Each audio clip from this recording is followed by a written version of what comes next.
Nakalive ako ng oras na to, tapos nagulat ako, biglang nag-send sa akin si Nana de Coco ng rose. Yung pala, gusto niya sumali sa akin, tapos nagulat ako, biglang na lang siya nag-grant sa akin. Game na.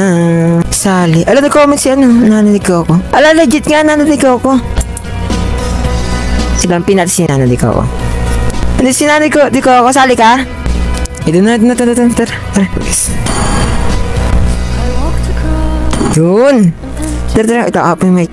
Open mic tayo na. Hindi ka ako. Open mic. Uy, wanna play? Uy. Hello. Asa pala si chick? Ba't di mo kasama si chick? Wala eh. Ha? Ini-invite lang naman ako pag kulang sila ng isa eh. Anong pagkulang ng isa? Hindi, I mean kumbaga, tinatanggal niya na ako pag chocolate ako palagi. Pag chocolate or tanso, ganun. Kagi mali yun. Ba't ganun? Ano yung pagka namabaog ka sa laro? Ganun? Inaalis ka kagad? Oo, naalis niya ako. Sama naman. Si chick talaga? Ginagawa sa yun? Oo, ginagawa. Ewan ko ba doon? Parang isip ko nga yun eh. Oo nga, napapasik ko nga sa mga content niya rin. Parang napakadali niyang mauto na. Kaya nga, bala ko nga sana, pigilan ko na siya eh. Kasi di ba lagi ako nagpapapansin sa kanya. Oo, gagi. Di mo deserve ng ganun. Parang baliwala lang talaga sa kanya yung ginagawa mong effort. Thank you. In-invite ko ako Sige, okay lang. Lang ba? Baka may kalaro kang iba. Hindi, okay lang. Sakto nga eh. Naghanap nga rin ng kalaro ngayon. Buti nga dumaan ka sa live ko.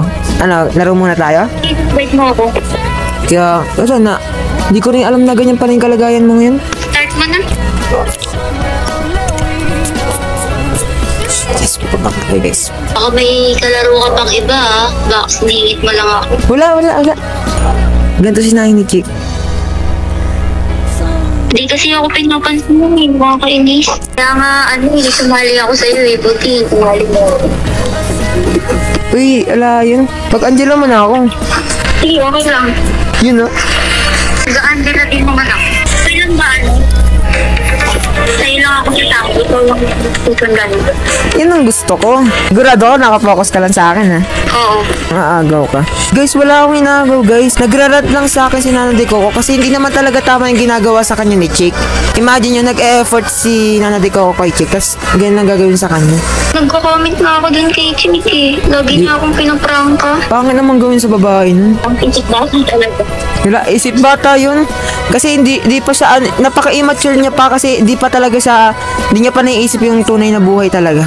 Kaya pala nakikita ko sa mga konto. Baka kahit bata papatulan niya. Oo. Wala naman yung pakinggan. Hindi niya niisip yung nararamdaman ko.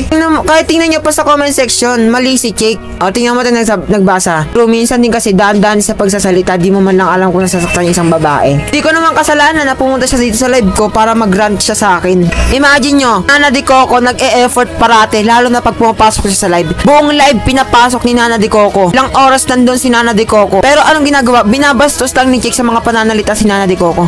Tapos ngayong nagrarant sa akin si Nana de Coco sa mga pinagagawa ni Chick. Gagalit si Chick kasi nga daw nagagawa doon ng kwento. May ipisipan ko na rin na parang gusto ko na rin siyang tigilan.